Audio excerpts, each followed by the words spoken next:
हाँ, तो कैसे हैं बच्चे। सबसे पहले तो स्वागत है हमारे इस प्यारे और खूबसूरत से चैनल ईडू मित्रा में। जी हाँ बच्चे, मैं अभिजीत पटेल आप लोगों को आज से क्लास 10th की जो पहली चैप्टर है रियल नंबर उसे पढ़ाने जा रहा हूँ। तो बच्चों बिना समय गवाते हुए अपने इस छोटे से जो हमारा चैप्टर है रियल नंबर इसको शुरू करते हैं। तो बच्चों बस चलिए शुरू करते हैं। सबसे पहले हमारा जो टॉपिक दिख रहा है आपको रियल नंबर, बताता हूँ कि रियल नंबर होता क्या है। तो रियल नंबर आपने नंबर लाइन के बारे में तो आप लोगों को पता होगा कि रियल नंबर लाइन होता क्या है। नंबर लाइन हमारा बेसिकली ये एक लाइन होता है, इस लाइन पे मिडल में हमारा 0 होता है और इसके अगर हम राइट साइड जाते हैं तो ये हमारा पॉजिटिव नंबर को दिखाता है, और अगर हम इसके लेफ्ट में आए तो ये इधर निगेटिव नंबर्स को रिप्रेजेंट किया जाता है। तो रियल नंबर बेसिकली होता क्या है, रियल नंबर एक ऐसा नंबर होता है जिसको कि हम रियल नंबर लाइन पे रिप्रेजेंट कर सकते हैं। एग्जांपल के लिए आप बोलोगे सर कोई सा भी नंबर रिप्रेजेंट, जैसे आप ले लो 5/2, ये क्या है हमारा एक नंबर ही है, इसको हम फ्रैक्शन बोल देते हैं। तो इस 5/2 को हमें अगर चाहे कि हम इसे नंबर लाइन पे रिप्रेजेंट करना तो आप कर पाओगे कि नहीं। आप बोलोगे कि सर ये तो हमारा हो गया 2.5, तो हम इसे कहाँ रियलाइज करेगा, 2 और 3 के बीच इसके मिडल, ये हमारा 2.5 रहा। और इसका अगर हम अच्छे से लिखना चाहें स्टैंडर्ड फॉर्म तो इसको हम लिख सकते हैं 5/2। तो अब आप लोगों को समझ में आ गया कि ये जो 5/2 है ये हमारा एक रियल नंबर है। सर बोलो आप फिर से पूछोगे सर क्या हम इस √2 को नंबर लाइन पे रिप्रेजेंट कर सकते हैं कि नहीं। ऑब्वियसली कर सकते हैं। अगर आप इसका √2 निकालेंगे तो इसका जो एग्जैक्ट वैल्यू है वो 1.414 समथिंग कुछ आता है, डॉट डॉट डॉट, जिससे आप बोलोगे सर इसे नंबर लाइन पे रिप्रेजेंट करके दिखाओ। तो ये रहा हमारा 102, यानी ये जो नंबर है ये 1 के बाद और 2 से पहले इसी बीच में आसपास में कहीं हमारा √2 को हम रिप्रेजेंट करेंगे। तो ऐसा कोई भी नंबर जिसे हम नंबर लाइन पे रिप्रेजेंट कर सकते हैं उसे हम रियल नंबर बोलते हैं। तो आई होप आपको ये रियल नंबर समझ में आई होगी। तो मैं आपको एक छोटा सा डिफिनीशन पहले लिखा देता हूं कि हमारा रियल नंबर होता क्या है और फिर आगे बढ़ते हैं। तो आप रियल नंबर का डिफिनीशन लिखिए, the numbers which can be represented on a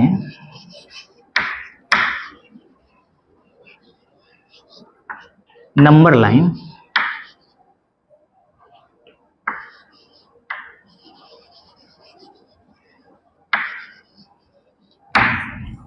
are known as the real number। तो ये हमारा एक पहला डिफिनेशन हो गया कि हमारा रियल नंबर होता क्या है। अब मैं आपको बताता हूं बच्चों कि ये जो रियल नंबर है हमारा कौन कौन से नंबर इसके अंदर आते हैं। तो जो हमारा रियल नंबर होता है बेसिकली ये 2 नंबर का कलेक्शन होता है। फर्स्ट हमारा होता है रेशनल नंबर और दूसरा होता है हमारा इरेशनल नंबर। तो बच्चों अब जो हमारा टॉपिक रहेगा वो रहेगा हमारा कि व्हाट इज रेशनल नंबर।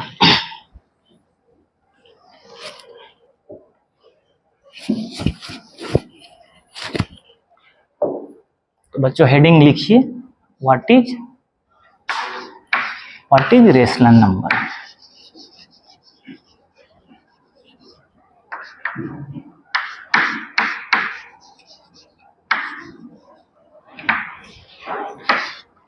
तो बच्चों रेशनल हमारा जो नंबर होता है बेसिकली एक ऐसा नंबर होता है जो कि जिसको कि हम p/q के फॉर्म में रिप्रेजेंट कर सके, और जो हमारा q होता है ये 0 के बराबर नहीं होना चाहिए। जैसे मैं आपसे एग्जांपल के तौर में पूछूं कि सर आपसे पूछे कि बच्चों बताइए ये 5 या ये जो 1/2 है,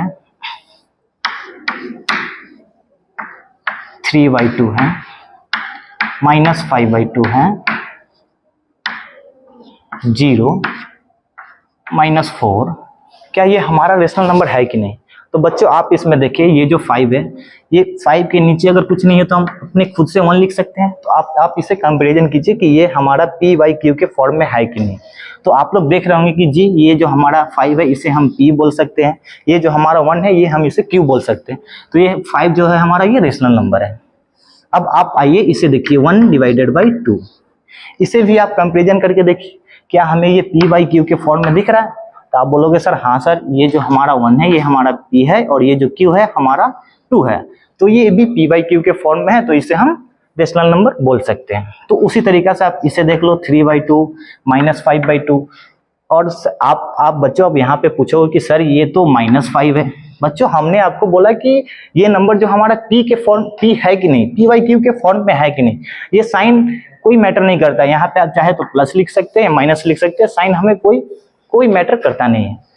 अब आप बोलोगे कि सर ये 0 आपने क्यों लिखा, तो बच्चों देखो अगर इस 0 के नीचे हम 1 लिख दे और 0 को 1 से डिवाइड करें तो हमें क्या मिलेगा। 0 आपने पढ़ा होगा छोटे से क्लास में कि अगर हम 0 को किसी भी नंबर से डिवाइड करते हैं तो हमें 0 ही मिलता है। तो उस कंडीशन में जो हमारा ये 0 है ये भी हमारा एक रेशनल नंबर है। ठीक वही केस इस -4 के भी साथ, अगर इस -4 में कुछ नहीं है तो हम खुद 1 से तो डिवाइड कर सकते हैं, और अगर 1 से डिवाइड हम करेंगे तो हमें सिर्फ -4 ही मिलेगा। तो ये भी हमारा p बाई क्यू की जो फॉर्म उसे सेटिस्फाई कर रहा है, तो ये हमारा रेशनल नंबर है। चलिए थोड़ा पॉज कर रहे हैं।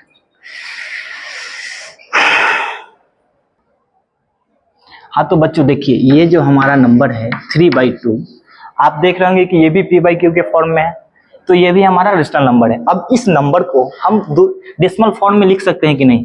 आप बोलोगे हाँ सर इसे तो हम आराम से 10 को 3 से डिवाइड करेंगे तो हमें ये मिलेगा 3.3333333, कुछ इस तरीका से ये नंबर आगे बढ़ते जाएगा। तो आप बोलोगे सर ये नंबर तो रुकने का नाम ही नहीं ले रहा। हाँ बच्चों, तो ये नंबर रुकने का नाम ही ले रहे हैं, तो क्या हम इस नंबर को रेशनल नंबर बोलेंगे कि नहीं। बच्चों हम इसे जरूर रेशनल नंबर बोलेंगे, लेकिन इसको हम एक नया नाम देंगे जिसे बोलते हैं रीअकरिंग। इसे हम नया नाम देंगे रीअकरिंग नंबर।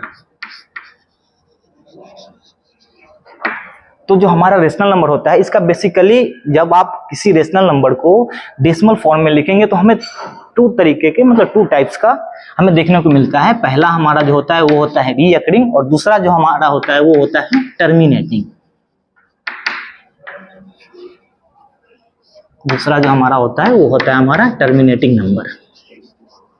और ये जो आप रीअकरिंग और टर्मिनेटिंग देख रहे हैं ये बेसिकली रेशनल नंबर का डेसिमल फॉर्म होता है। तो हमारा जो रेशनल नंबर होता है या तो हमें रीअकरिंग के रूप में देखने को मिलता है या नहीं तो टर्मिनेटिंग का। आप बोलोगे कि सर आपने रीअकरिंग का तो एग्जांपल बता दिया कि 10/3 होता है, और इसे हम जो 10/3 3.33 है इसे हम सिर्फ 3.3 के ऊपर एक रेकरिंग लगा देंगे। ये हमें डिनोट कर रहा है कि ये जो 3 है ये आगे की तरफ बढ़ता जा रहा है। अब बोलोगे सर आप तो रीअकरिंग का एग्जाम्पल दे दिए, एक टर्मिनेटिंग का भी एग्जाम्पल दे दो। सिंपल है, आप ले लो 5/2। इस 5/2 ये हमारा क्या है, ये भी एक डेसिमल नंबर ही है। मैंने बताया कि जो हमारा डेसिमल फॉर्म होता है वो या तो रीअकरिंग में आएगा नहीं तो टर्मिनेटिंग में आएगा। तो हम इसे डिवाइड करेंगे तो हमें क्या मिलेगा 2.5 मिलेगा। तो जो टर्मिनेटिंग नंबर होता है वो होता है कि पॉइंट के बाद आफ्टर 1 और 2 डिजिट के बाद वो रुक जाता है, यानी इसके पास टर्म है। आफ्टर 1 और 2 terms this number is going to be finish. So ये आप कंपेयर करके देख सकते हैं, ये 2.5 है और ये हमारा है 3.33333, ऐसे ये बढ़ते चला जा रहा है। तो जो अगर हमें कोई भी नंबर जो पॉइंट के बाद ऐसे बढ़ते हुए एक फिक्स्ड पैटर्न में चला जा रहा है तो उसे हम रीअकरिंग नंबर बोलते हैं, और जो मान लो पॉइंट के बाद 1 से 2 टर्म के बाद रुक जा रहा है उसे हम टर्मिनेटिंग नंबर बोलते हैं। और ये दोनों जो है ये रेशनल नंबर का डेसिमल फॉर्म होता है। आप चाहें तो और भी एग्जांपल ले सकते हैं। 5/2 हो गया, 245/8, ये भी हमारा क्या है रेशनल नंबर है। अगर हम इसे डेसिमल फॉर्म में चेंज करें तो ये हमें मिलेगा, इसको डिवाइड करके देख लेते हैं, 245 और ये हमारा हो गया 8, 8 3 जा 24, 5 0, तो 8 6 जा 48,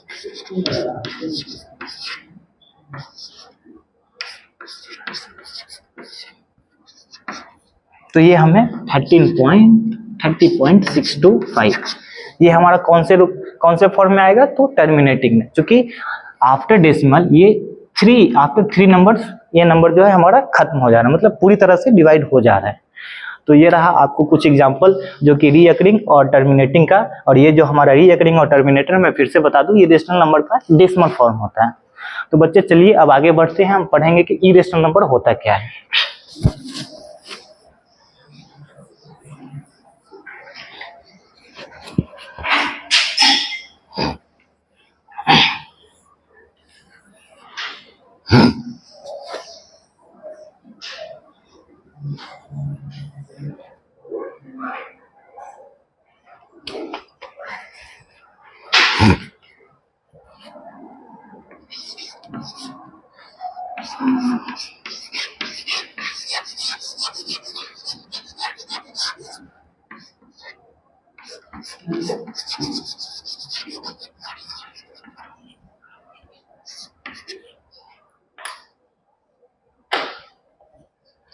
तो बच्चों अब हम पढ़ेंगे कि इरेशनल नंबर होता है क्या। अभी तो हमने देखा कि रेशनल नंबर क्या होता है, उसका डेसिमल फॉर्म कितने कितने टाइप होते हैं। डेसिमल फॉर्म हमने देखा कि एक पहला जो हमारा हो गया टर्मिनेटिंग है और दूसरा रिकरिंग।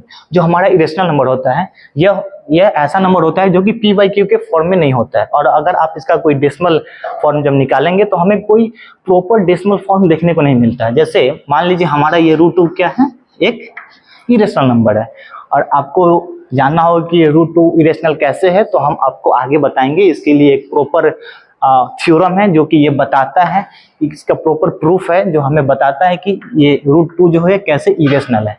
अगर आप इसका डेसिमल फॉर्म निकालेंगे तो हमें कुछ 1.414 ऐसे करके कुछ आगे की तरफ जाता है, जो हमें कोई जो बोलते हैं ना कि डेसिमल के बाद एक कोई फिक्स्ड पैटर्न चाहिए, या तो ये नंबर रिपीट होना चाहिए या नहीं तो आफ्टर सम टाइम खत्म हो जाना चाहिए, यानी पूरी तरीके से ये नंबर डिवाइड हो जाना चाहिए, डेसिमल फॉर्म में बदल जाना चाहिए। लेकिन वैसा हमें कुछ देखने को मिलता नहीं है। तो ये जो √2 हो गया ये हमारा एक इरेशनल नंबर हो गया। इसी तरीका से आप कहोगे कि सर √3 का बता दो, तो ये जो √3 है इसका भी कोई फिक्स्ड पैटर्न हमें देखने को मिलता नहीं है जब आप इसे डेसिमल फॉर्म में बदलोगे। ऐसे √3 का जो मान होता है वो 1.73 समथिंग कुछ आता है। तो जो हमारा इरेशनल नंबर होता है इसमें भी दो तरीका का डेसिमल देखने को मिलते हैं। जो पहला हमारा होगा ये होगा नॉन टर्मिनेटिंग,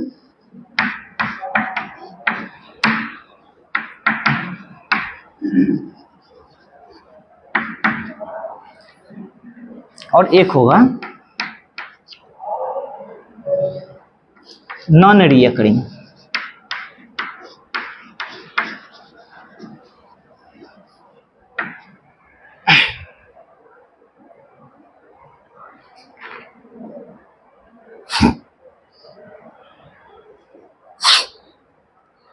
जैसे अगर आप रिकरिंग का नॉन टर्मिनेटिंग का कोई एग्जांपल ले ले, तो जैसे ये देखिए हमारा एक नंबर है कोई इरेशनल नंबर जिसका जो डेसिमल फॉर्म होता है वो 1.43210 ऐसे करके आगे बढ़ता जा रहा है। तो इसमें ये क्या है कि डेसिमल के पॉइंट के बाद ये नंबर ना तो रुक रहा है और ना कोई हमें फिक्स पैटर्न देखने को मिल रहा है। तो ये हमारा हो गया नॉन टर्मिनेटिंग।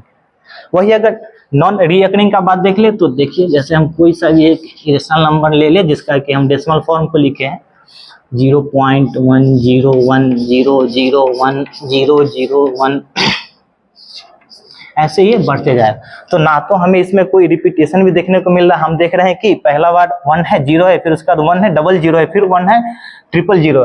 तो यहाँ पर हमें कोई ऑकरेंस देखने को नहीं मिल रहा है, मतलब बार बार रिपीट हमको देखने को नहीं मिल रहा है। तो ये हमारा हो गया नॉन रिकरिंग का एग्जाम्पल। तो बच्चों अब मैंने आपको बता दिया कि हमारा इरेशनल नंबर होता क्या है। तो सिंपल सा इसका डेफिनेशन बनेगा कि ऐसा नंबर जो p/q के फॉर्म में लिखा नहीं जाए और उसका जब हम डेसिमल फॉर्म निकाले या तो हमें नॉन टर्मिनेटिंग देखने को मिले नहीं तो नॉन रिकरिंग देखने को मिले, तो ये हमारा इरेशनल नंबर के अंदर आएगा।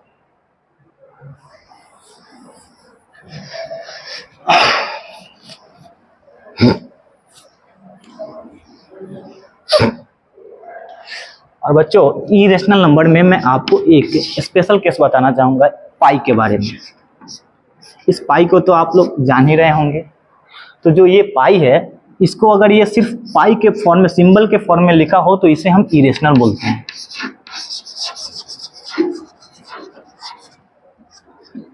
इसे हम इरेशनल नंबर बोलेंगे। अगर इसको हम नंबर के रूप में लिखे जैसे 22/7 तो ये हमारा बन जाता है इरेशनल नंबर। ये हमारा बन जाएगा इरेशनल नंबर। चूंकि यहाँ पे अगर पी बाई क्यू के फॉर्म में लिखे तो P22 है, Q7 है, तो और हमारा जो क्यू है वो 0 के इक्वल भी नहीं है, तो उस हिसाब से ये हमारा रेशनल नंबर बनेगा। तो ये जो पाई के बारे में आपसे अक्सर क्वेश्चन पूछा जाता है कि बताओ पाई क्या है, तो पाई अगर सिंबल के फॉर्म में लिखा हो तो उसे हम इरेशनल नंबर बोलेंगे, वही अगर डिजिट जैसे 22/7 लिखा हो तो इसे हम रेशनल नंबर बोलेंगे।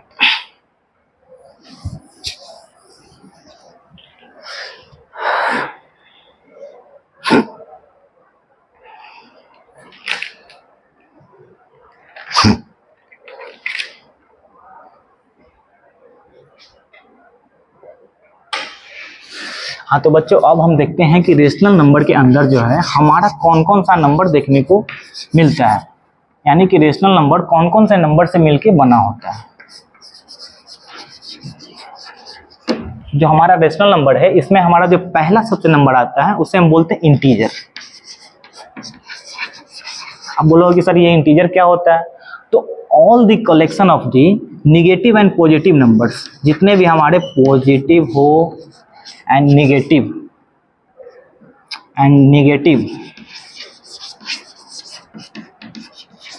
नंबर हैं वो सभी इंटीजर में आते हैं। जैसे कि आप देख लो -3, -2, -1, 0, 1, 2, 3, 4 ऐसे बढ़ता जाएगा, तो ये हमारा इंटीजर हो गया। नेक्स्ट जो हमारा आता है, नेक्स्ट हमारा आता है होल नंबर। ये होल नंबर भी हमारा एक रेशनल नंबर ही है। होल नंबर आपको छोटे क्लासों में बताया गया होगा कि ये ऐसा नंबर होता है जो कि 0 से स्टार्टिंग होता है। कोई भी नंबर जो जिसका अगर पैटर्न देखने को मिले 0, 1, 2, 3, 4, 5 ऐसे आगे बढ़ते जाए तो इसे हम होल नंबर में गिनते हैं। नेक्स्ट जो हमारा है वो होता है नेचुरल नंबर।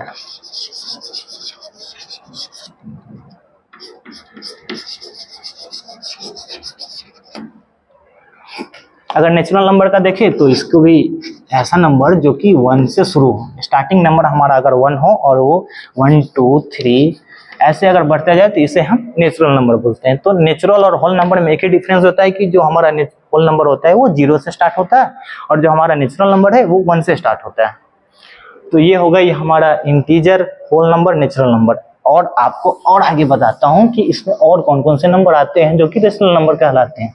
अगर आप इन सभी को पी बाई क्यू के फॉर्म में बदलेंगे तो आपको देखने को मिलेगा कि ये सभी नंबर जो है हमारा रेशनल नंबर ही है। चलिए तो नेक्स्ट जो हमारा है वो होता है प्राइम नंबर। कि व्हाट इज प्राइम नंबर।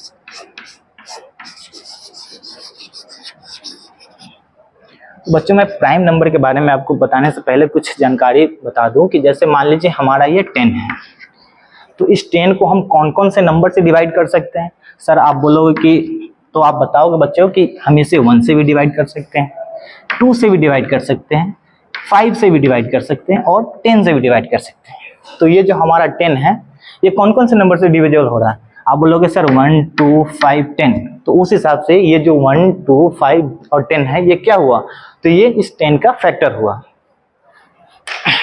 तो कुछ इसी तरीका से लिंक हमारा प्राइम नंबर होता है। जो हमारा प्राइम नंबर होता है इसका मैं पहले डिफिनेशन लिखा दूं कि any number which is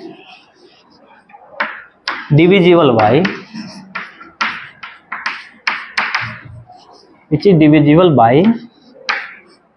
one and the number itself, one and the number itself is called the prime number। जैसे एग्जांपल के तौर पे आप देखिए ये क्या है 2, ये 2 कौन कौन से नंबर से डिवाइड होगा। सर आप बोलोगे कि बच्चों आप बताओगे कि सर ये नंबर जो है हमारा या तो 1 से होगा नहीं तो 2 से होगा। तो उस हिसाब से हमें क्या देखने को मिल रहा है कि ये 1 से डिवाइड हो रहा है और अपने आप यानी 2 से भी डिवाइड हो रहा है। ठीक उसी तरीका से आप 3 को लीजिए, 3 में भी देखिए वही ये 1 से डिवाइड होगा और 3 से होगा। उसी तरीका से आप 5 को भी ले लीजिए, 7 को लीजिए, 11 को लीजिए, 13 को लीजिए। तो ये जितने आपको नंबर देखने को मिल रहे हैं इन सभी में ये नंबर जो है वो 1 से डिवाइड हो रहा है और अपने आप यानी या तो 5 से या तो 7 से, अगर 5 है तो 5 से, 7 है तो 7 से डिवाइड होगा। तो ये हमारा रहा प्राइम नंबर।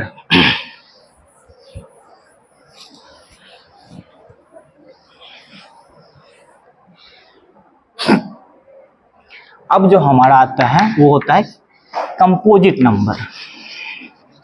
ये भी बहुत अच्छा नंबर है, इसे भी आप लोगों ने छोटे से क्लास में जब आप 7-8 में रहे होंगे तो आपको बताया होंगे सर कि हमारा कंपोजिट नंबर होता है क्या। अगर आपको नहीं पता है तो मैं आपको बता दूं, जिस तरीका से हमने प्राइम नंबर में देखा कि प्राइम नंबर हम उसे बोलते हैं जो या तो जिसका फैक्टर 1 हो या तो वो खुद से डिविजिबल हो, लेकिन कंपोजिट के केस में बिल्कुल डिफरेंट होता है। ये कंपोजिट नंबर ये बोलता है कि हम उस नंबर को रखते हैं जिसका कि फैक्टर कम से कम 2 से ज्यादा हो। जैसे आप सबसे जो हमारा स्मॉलेस्ट कंपोजिट नंबर होता है वो होता है 4। ये 4 जो है ये 1 से भी डिविजिबल होता है, 2 से भी डिविजिबल होता है और 4 से भी डिविजिबल होता है। तो इस तरीका से इसे कितने कुल कितने फैक्टर हुए, तो आप बोलोगे सर 1 2 3 हुए। और आप देखना चाहो तो आप इस 10 को देखिए, इस 6 को देखिए। ये जो 10 है, इस 10 को हम कितने से डिवाइड कर सकते हैं? आप चाहे तो पहला बार तो 1 से डिवाइड कीजिएगा, फिर 2 से, फिर 5 से और 10 से। तो टोटल इसके कितने फैक्टर बन रहे हैं? 4 फैक्टर। तो उस हिसाब से ये हमारा जो 10 है ये कंपोजिट नंबर हुआ। सेम केस आता है 6 में भी। 6 भी हमारा कौन कौन से नंबर से डिविजल होगा? आप बोलोगे सर 1 से भी होगा, 2 से भी होगा, 3 से भी होगा और 6 से भी होगा। तो उस हिसाब से इसके पास भी कितने फैक्टर है? मोर देन 2 फैक्टर है। तो हम बोल सकते हैं कि ऐसा नंबर जो कि मोर देन 2 फैक्टर हो उसे हम कंपोजिट नंबर बोलते हैं। तो ये रहा हमारा एग्जांपल कंपोजिट नंबर का। अब बच्चों रेशनल नंबर में एक और नंबर बचा है जो हमारा होता है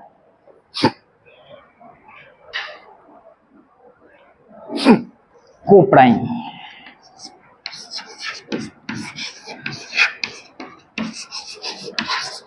देखने से लग रहा होगा कि ये होगा ना होगा, ये प्राइम नंबर ही होगा। हाँ, तो आपने सही समझा, ये एक्चुअल में प्राइम नंबर ही होता है। और ये बेसिकली ऐसा 2 नंबर होता है जिसका कि कॉमन फैक्टर 1 निकले। जैसे मैं आपको एग्जांपल के तौर पे दूं 2 और 3। तो ये 2 और 3 हमारा क्या है? प्राइम नंबर है। और अगर इसका कॉमन फैक्टर निकालना चाहें तो ये 1 से डिवाइड हो रहा है और 2 से हो रहा है। ये जो 3 है ये 1 से डिवाइड हो रहा है और 3 से हो रहा है। लेकिन इन दोनों में हमें कॉमन क्या देखने को मिल रहा है? तो आप बोलोगे कि सर हमें 1 जो है वो कॉमन के रूप में देखने को मिल रहा है। जी हाँ, तो सही समझे बच्चे, जो 1 है हमारा कॉमन फैक्टर निकल के आ रहा है। तो उस हिसाब से जो हमारा को प्राइम है उसका डिफिनेशन बनता है कि ऐसा 2 नंबर जिसका कॉमन फैक्टर अगर 1 आ रहा हो तो उसे हम को प्राइम नंबर बोलते हैं।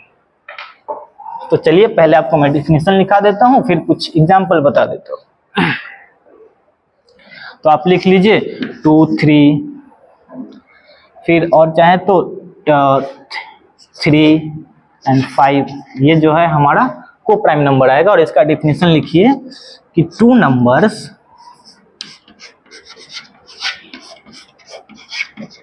हैविंग कॉमन फैक्टर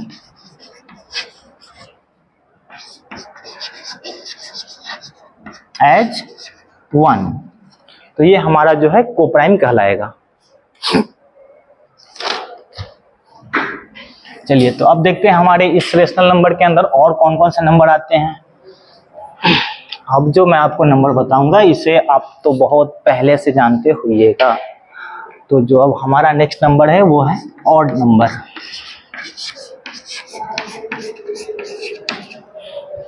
इसके बारे में आपको पता ही होगा, ऐसा नंबर जो 2 से डिविजिबल नहीं हो उसे हम ऑड नंबर बोलते हैं। जैसे एग्जांपल के तौर पे आप लिख ले 1 3 5 7 9 11। ये जितने भी आपको नंबर देखने को मिल रहे हैं ये 2 से डिविजिबल नहीं है, तो इसे हम ऑड नंबर बोलेंगे। अब जो नेक्स्ट हमारा नंबर है वो है इवन नंबर।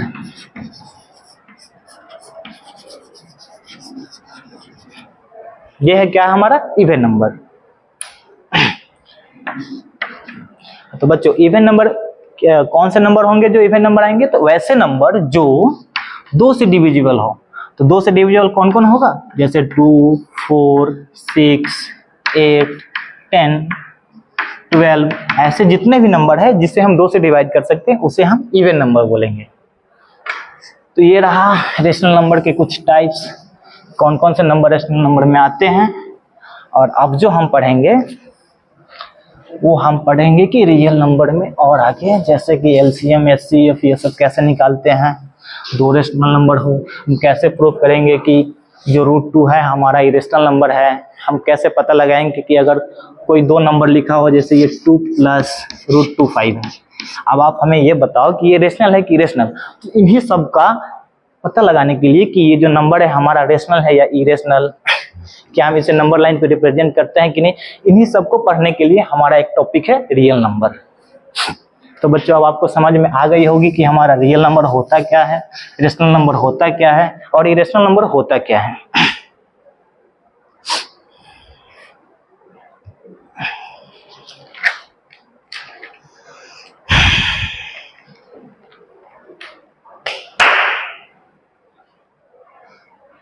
हाँ तो बच्चों अब हम जानते हैं कि रियल नंबर का कुछ प्रॉपर्टीज, ये कौन कौन से प्रॉपर्टी को फॉलो करता है, जैसा कि हो गया कम्यूटेटिव, हो गया एसोसिएटिव, हो गया डिस्ट्रीब्यूटिव, हो गया और आइडेंटिटी। ये 4 प्रॉपर्टी जिसे हमें ध्यान में रखना चाहिए अगर हम रेशनल नंबर में कुछ बेसिक ऑपरेशन करने जा रहे हैं, तो उसमें ये हमें काम की आती है। तो चलिए हेडिंग डालते हैं, properties of a real number.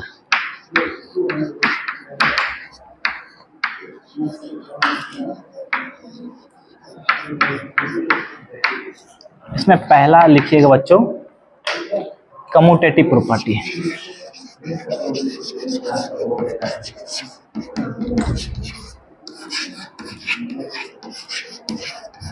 Commutative property, जैसे मान लीजिए कि कोई दो नंबर है, रियल नंबर m है और एक है n, और अगर हम इसे ऐड करते हैं तो इसे हम n + m के भी रूप में लिख सकते हैं। आप चाहे तो कोई भी दो रियल नंबर लीजिए 2 और 3, इसे ऐड करके देखिए, इसका भी सम 5 ही आएगा और इधर अगर उलट के भी जोड़े तो उसका भी सम 5 ही आएगा।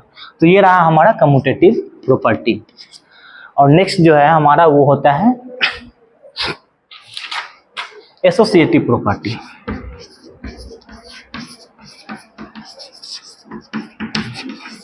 एसोसिएटिव प्रॉपर्टी,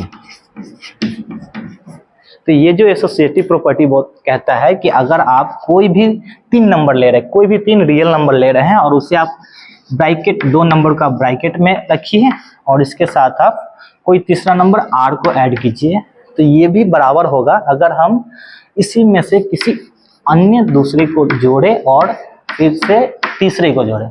अगर आप चाहे तो यहाँ पर 2 और 3 और यहाँ 4 रख के चेक कर सकते हैं। अगर 2, 3, 4 रखते हैं तो 3, 2, 5, 5, 4, 9 और यहाँ पे सेम, सॉरी बच्चों मैंने एक छोटी सी गलती कर दी,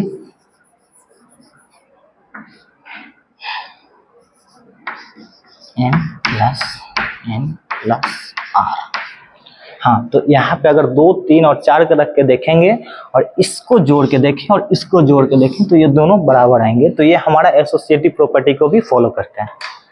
अब नेक्स्ट जो हमारा है वो है डिस्ट्रीब्यूटिव प्रॉपर्टी, जो हमारा बेसिकली डिस्ट्रीब्यूटिव प्रॉपर्टी होता है। इसमें दोनों एडिशन और मल्टीप्लिकेशन दोनों का यूज करना होता है।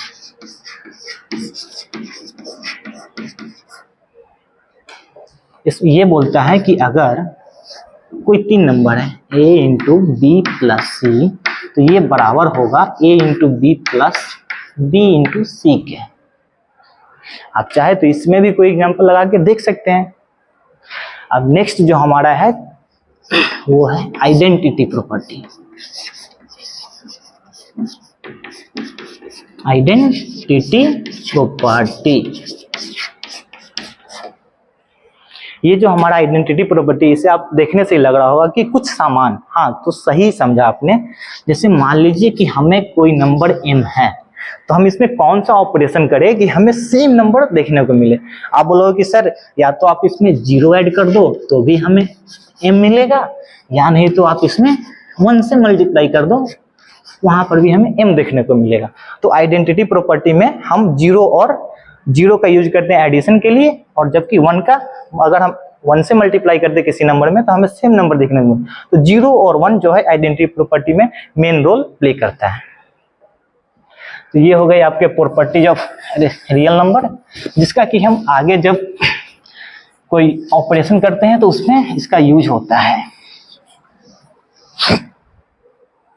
तो बच्चों आगे पढ़ने से पहले मैं आपको 2-3 टर्म्स के बारे में बता देना चाहूंगा कि ये टर्म्स होता क्या है, जो जिसे आपको अपने दिमाग में रखना है। आगे जब हम कोई नंबर को प्रूफ करेंगे कि जैसे √2 इरेशनल कैसे है, तो उसमें आपको पता चलेगा। टर्म आएगा एल्गोरिथम और लेमा।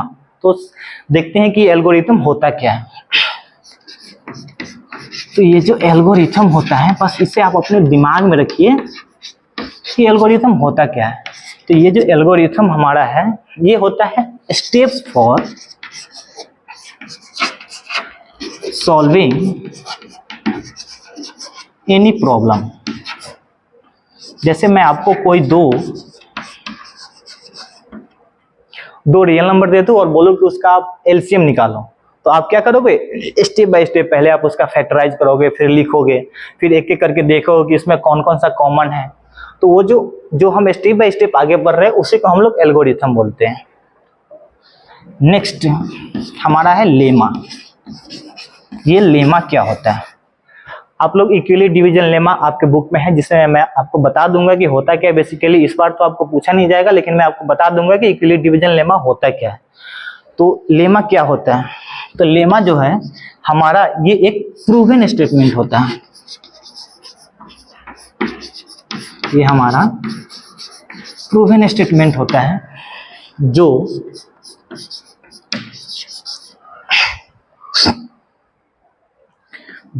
प्रूफ करता है दूसरे स्टेटमेंट को, विच प्रूव्स अनदर स्टेट। तो आपको बस ये एल्गोरिथम और लेमा के बारे में आपको याद रखना है कि हमारा कि एल्गोरिथम होता क्या है और लेमा क्या होता है। इसका यूज हम आगे करेंगे और आपको समझ में आएगा कि हमने आपको क्यों बताया था।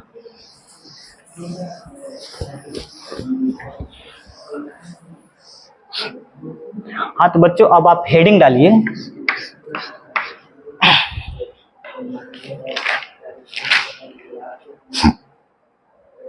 Fundamental theory of arithmetic.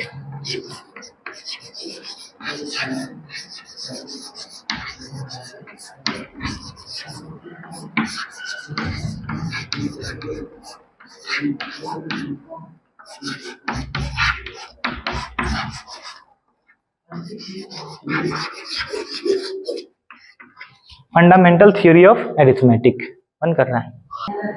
हाँ तो बच्चों अब जो हमारा नेक्स्ट टॉपिक है वो है फंडामेंटल थ्योरी ऑफ अरिथमेटिक। तो ये जो फंडामेंटल थ्योरी ऑफ अरिथमेटिक है, ये बेसिकली हमें कंपोजिट नंबर के बारे में बताता है।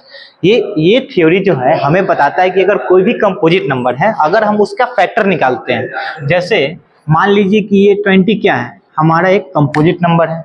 कंपोजिट नंबर अभी ही आपको बताया कि कंपोजिट नंबर ऐसा नंबर होता है जिसका कि मोर देन 2 फैक्टर होता है। तो इसका फैक्टर निकालने का तो एक तो तरीका होता है कि आप इसे एलसीएम करते जाइए, आपको फैक्टर मिल जाएगा। तो ये हमारा निकला क्या? फैक्टर। तो ये जो हमारा 20 है, इसको हम प्राइम फैक्टर के रूप में लिखिए, 2 × 5 × 2। मैंने इसे 2 का पावर 2 क्यों लिखा? क्योंकि इसको हम ऐसे भी लिख सकते हैं, 2 × 2 × 5। जितना बार 2 आता है, कोई भी नंबर रिपीट करता है, उतना बार हम ऊपर उसका पावर के रूप में लिख देते हैं। तो ये रहा हमारा 20 का प्राइम फैक्टराइज। तो ये थ्योरम हमें ये बताता है कि अगर आपके पास कोई कंपोजिट नंबर है और उसका अगर आप प्राइम फैक्टराइजेशन करके लिखते हैं, तो ये जो प्राइम फैक्टराइजेशन होगा ये यूनिक होगा, यानी कि आप इसे केवल एक ही तरीका से लिख सकते हैं। आप हमें बताइए, क्या इस 20 का हम कोई और तरीका है जिससे हम इसका प्राइम फैक्टर लिख सके? आप कहोगे कि सर हम तो इसे 5 × 2 × 2 2 × 5 × 2 ऐसे भी तो लिख सकते हैं ना। हाँ, लेकिन क्या इस सभी में कोई डिफरेंस आपको दिखने को मिल रहा है? सबका अगर आप मल्टीप्लाई करके देखें तो हमें 20 ही मिलेगा। तो जो हमारा जो प्राइम फैक्टराइजेशन होता है कंपोजिट नंबर का, वो यूनिक होता है। तो ये थ्योरम हमें बेसिकली उसी के बारे में बताता है। तो चलिए हम इसका सबसे पहले आपको डेफिनेशन बता देते हैं और कुछ एग्जाम्पल भी बता देते हैं। तो लिखिए, ये थ्योरम हमें ये बताता है कि every composite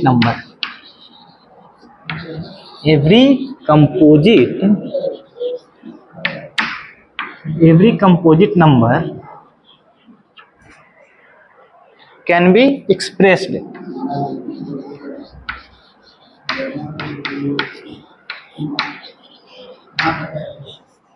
can be expressed as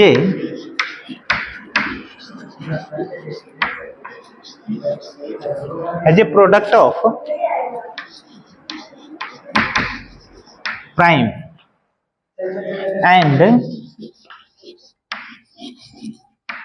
it's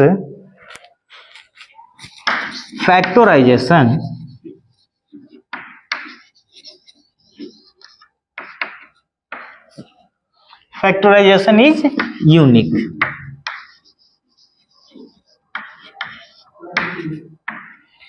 तो ये रहा हमारा फंडामेंटल थ्योरी ऑफ अरिथमेटिक का डेफिनेशन, जो हमें ये बताता है कि हम किसी कंपोजिट नंबर को कैसे प्राइम फैक्टराइजेशन में लिखेंगे और जो हमें प्राइम फैक्टर मिलेगा वो यूनिक होगा, जिसे सिंपली एक ही तरीका से लिख सकते हैं। तो इस प्राइम फैक्टराइजेशन ऑफ जो फंडामेंटल थ्योरी ऑफ अरिथमेटिक है, इसका बेसिकली हम लोग यूज करते हैं एलसीएम और एचसीएफ निकालने में। तो अब आप पूछोगे कि सर हम कैसे एलसीएम और एचसीएफ निकालते हैं, तो चलिए आपको मैं कुछ एग्जांपल बता देता हूं और आज के लिए इतना ही रहेगा। बच्चों अब हम देखेंगे कि हम कैसे किसी 3 नंबर का एलसीएम और एचसीएफ निकालते हैं। तो चलिए सबसे पहला क्वेश्चन हमारा रहेगा कि हमें निकालना है, पहला हमने लेते हैं 40, 50 एंड 60। तो ये हमारा 3 नंबर हो गया। बच्चों सबसे पहले हम इसका प्राइम फैक्टराइजेशन निकालेंगे। तो सबसे पहले हम 40 का प्राइम फैक्टराइजेशन निकालते हैं।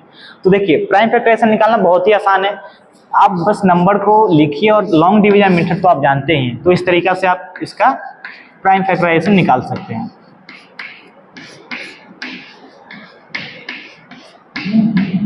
ये हमारा हो गया, ऐसे हम प्राइम फैक्टराइजेशन निकालेंगे और इसे हम अरेंज करके इस तरीके से लिख देंगे। और शॉर्ट फॉर्म में चाहे तो 2 की पावर 3 × 5। उसी तरीका से हम 50 का भी निकाल लेंगे। 50 का भी सेम तरीका है, इधर आप साइड में लॉन्ग तरीके से निकाल लीजिए।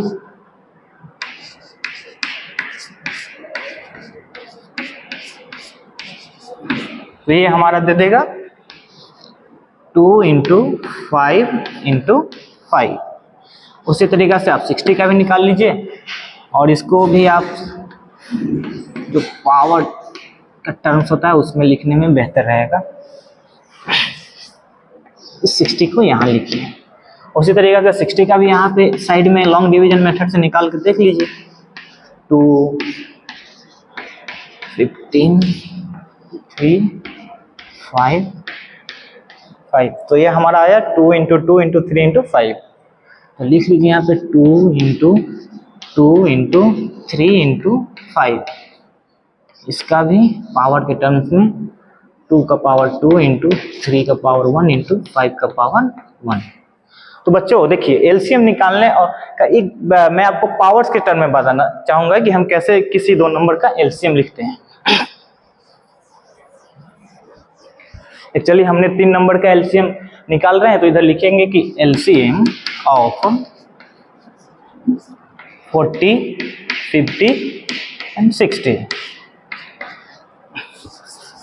हमें एलसीएम के केस में याद रखिएगा बच्चे, हमें highest power of each prime number को लेना है। तो इसमें अगर आप देखेंगे कि हमारा कौन कौन सा प्राइम नंबर इस तीनों में आ रहा है, तो 2 आ रहा है, 5 आ रहा है और 3 आ रहा है। तो हमने आपको क्या बताया कि हमें highest power of each prime number को लेना है, मल्टीप्लाई करना है आपस में। तो देखेंगे 2 का हाईएस्ट पावर क्या है, 3 है। उसी तरीका से आप 5 का देखिए, तो 5 का इसमें 1 है लेकिन इसमें 2 है और इसमें भी 1 है। तो उस कंडीशन में हम क्या लेंगे, हमने आपको क्या बताया एलसीएम के लिए कि प्राइम नंबर का हाईएस्ट पावर, प्रत्येक प्राइम नंबर के हाईएस्ट पावर जो होगा उसको लेना है। तो 5 का पावर 2 को लेंगे। फिर अगर 3 का देखें तो 3 कहाँ कहाँ आ रहा है, तो 3 सिर्फ यहीं पे 3 का पावर 1 हाईएस्ट पावर। तो हम कौन कौन सा लेंगे, 2 का पावर 3, 5 का पावर 2 और 3 लेंगे। तो 2 का पावर 3 × 5 का पावर 2 × 3, इसको आप आपस में मल्टीप्लाई कर लीजिए और ये हमारा आंसर आ जाएगा।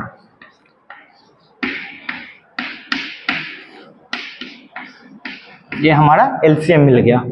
और एचसीएफ जो है, एचसीएफ में जस्ट हमें अपोजिट सोचना है कि हमने क्या एलसीएम में किया था। हमने आपको एलसीएम में क्या बताया कि हमें इच प्राइम नंबर के हाईएस्ट पावर को लेना है, लेकिन एचसीएफ के केस में हमें जस्ट अपोजिट, यानी हमें लोवेस्ट, प्रत्येक प्राइम नंबर के लोवेस्ट पावर को लेना है। तो अगर आप इसमें देखेंगे तो हमें लोवेस्ट कहाँ कहाँ देखने को मिला, तो इसमें देखिए आपको सिर्फ 2 का पावर 1, इसमें 3 का पावर, इसमें 3 तो है ही नहीं, 5 का पावर 1, 5 इसमें भी आ रहा है, इसमें भी आ रहा है और 60 में भी आ रहा है। लेकिन वही अगर 3 का देखो तो 3 सिर्फ हमें 60 में नजर आ रहा है, ना तो वो 50 में है, ना ही तो वो 40 में है। और 2 का देखें तो 2 इसमें 2 टाइम्स आ रहा है, इसमें 1 टाइम आ रहा है और इसमें भी 2 टाइम आ रहा है। लेकिन हमने आपको क्या बताया कि हमें प्रत्येक प्राइम नंबर के लोवेस्ट पावर को लेना है और वो जो लेंगे वो तीनों नंबर में होना चाहिए। तो 3 को हम नहीं ले जा सकते क्योंकि 3 ना तो 40 में ना तो 50 में है, लेकिन 2 का पावर 1 अगर देखें तो 40 में भी है, 50 में भी और 60 में भी है। तो उस हिसाब से हमारा पहला आएगा एक 2 और दूसरा आएगा 5। तो ये हमारा एचसीएफ आ गया। तो ये रहा एक एग्जांपल कि कैसे हम एलसीएम और एचसीएफ किसी भी नंबर, 2 नंबर, 3 नंबर, 4 नंबर किसी का भी निकाल सकते हैं। बस हमें याद रखना है कि एलसीएम के केस में हम प्रत्येक प्राइम नंबर के हाईएस्ट पावर को लेते हैं और एचसीएफ के केस में प्रत्येक प्राइम नंबर के लोएस्ट पावर को लेते हैं। और जो पावर हम ले रहे हैं वो तीनों नंबर में होना चाहिए, जो प्राइम नंबर हम चुन रहे हैं वो तीनों में होना चाहिए। तो ये रहा एक अच्छा सा example for finding the LCM and HCF. तो मैं उम्मीद करता हूं कि आज मैंने आपको जो पढ़ाया फंडामेंटल थ्योरी ऑफ अरिथमेटिक और उसके अनुसार से हम ये कैसे एलसीएम और एचसीएफ निकालते हैं किसी भी 2 या 3 नंबरों का। और आज के लिए इतना ही, मिलते हैं नेक्स्ट वीडियो में आपकी एक्सरसाइज के साथ। तब तक के लिए हमें उम्मीद है कि आप इस लेक्चर को देखेंगे और अपने जितने भी डाउट होंगे इस कॉन्सेप्ट से रिलेटेड आप उसे क्लियर करेंगे। तो मिलते हैं तब तक के लिए, ओके बाय, थैंक यू बच्चों।